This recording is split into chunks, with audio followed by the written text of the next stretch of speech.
And let me begin by confirming my own and the Scottish Government's commitment to international development. And indeed, as some of you might know, my first involvement in politics was motivated because of my interest in international development, and that was over 25 years ago. So I'm actually very privileged to now be in a position as a politician and as a minister to be able to do some of the things that brought me into politics in the first place, about trying to do my part as part of our global responsibilities. Our international development principles and our funding support are based on the principles enshrined in the Paris Declaration on Aid Effectiveness. And this declaration looks at the responsibility of developed and developing countries for delivering and managing aid in terms of 5 principles. And we all agree that those principles, such as ownership, ensuring that developing countries set their own strategies for poverty reduction, alignment, ensuring that donor countries align behind those objectives, and shifting the focus to impact and results is very much part and parcel of what we should be shaping our policies around. As such, the Paris Declaration is designed to strengthen the commitments of both donor and recipient governments to aid effectiveness.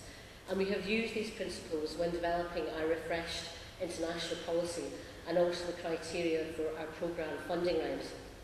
Stronger programmes which we know are more strategic and sustainable in approach, which encourage closer partnership working, and which are clearly designed to support the achievement of the Millennium Development Goals and economic growth. And we target our support to working with particular parts of the world through our work in sub-Saharan Africa, including our special relationship with Malawi, and I had the privilege of visiting there in February, and our newly developed programme in South Asia. Our South Asia Development Programme has a very specific focus of sustainable economic growth. And we are committed to helping the most vulnerable and marginalised in a range of countries across this region to access sustainable livelihoods. The programme saw an unprecedented number of high-quality applications being received, testament to the established links, skills and expertise of the NGO sector in Scotland. In fact, 99 applications have been received. We also work to develop the capacity of organisations such as yourselves and of other networks such as the Scotland-Malawi Partnership and the Scottish Fair Trade Forum. The Scottish Government is also committed to helping those caught up in humanitarian crisis. The past year or so has seen an unprecedented number of natural disasters.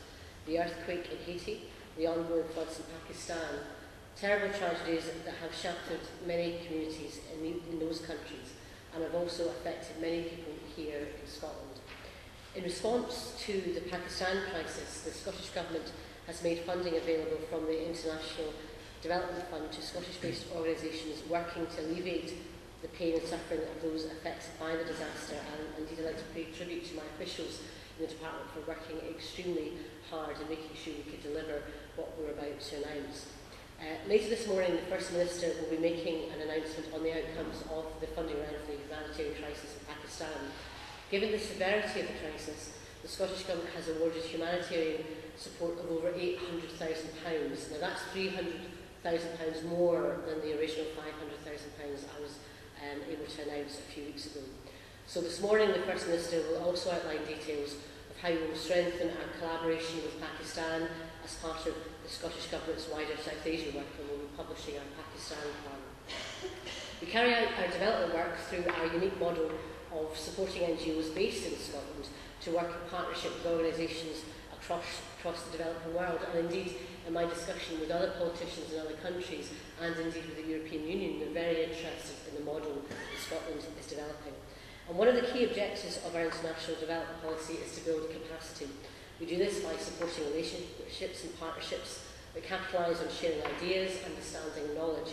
Not only partnerships at NGO level, but the time and effort invested by communities themselves, ensuring local people are part of the decision-making process and creating and shaping their own futures. And I was pleased to see that at first hand when I was in Malawi earlier this year. It is essential that vulnerable and disadvantaged groups are given help and support to empower them to make change themselves, to develop longer-term responsibility and sustainability, and provide a lasting legacy. Ultimately, creating effective long-term partnerships means maximising Scotland's contribution to international development. So let's look at the wider context for a moment. We all know that we live in difficult economic times, and there are budgetary pressures across the Scottish Government, including external pressures of which we have limited control. However, the Scottish Government is clear that investment in development is the right thing to do, We're committed to addressing the terrible inequalities of opportunity which we see around the world today. And this, of course, must be balanced against what we can realistically afford, and we must ensure that our resources are targeted effectively. So sharing good practice is key. Through openness, transparency and accountability of process, we can ensure funding addresses the real needs on the ground and is targeted appropriately.